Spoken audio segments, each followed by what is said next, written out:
Thutha wa marigitari makiria ma 60 gũtabania operation ya gũtigithũkania twana twĩrĩ twaciarĩtwo tũnyitanĩte, rĩu twana tũu nĩ tũrahona wega. Kũringana na minista wa ũgima wa mwĩrĩ Cleopa Mailu, ũrĩa ũgũthiĩte gũtũcerera thibitarĩ-inĩ ya Kenyatta, twana tũu rĩu nĩ tũthamĩtio kuma ICU kinyagia wodi ya high dependency unit. All the machines have been disconnected except the feeding tubes, which usually we use.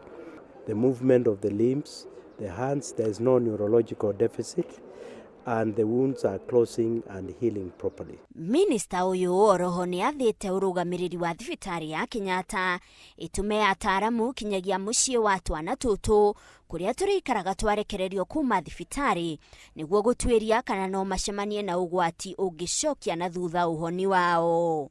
Sisi kama hospitali watu waende nyumbani kwa huyo mama kuangalia ni hali gani hao watoto watakuwa wanaishi, ndio waweze wakienda huko wasipate magonjwa mengine waweze kupona, na madaktari watakuwa wakiwaona wakitoka nyumbani. Twana tũtũ twaciarirwo mĩaka 2 mĩhĩtũku na tũkoretwo tũgĩikara thibitarĩ-inĩ ya Kenyatta kwa ihinda rĩu gũkũ marigitari magĩka ũtuĩria wa kũmatigithũkania.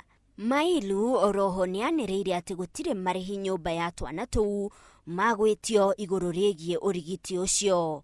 Operation ya kũmatigithũkania yakuire ihinda rĩa mathaa 22 ĩgĩtabanio nĩ marigitari 60 mũthĩ wa aramithi kiumia kĩhĩtũku. Handũ-inĩ ha Inooro TV, njĩtagwo Monica Kagoni.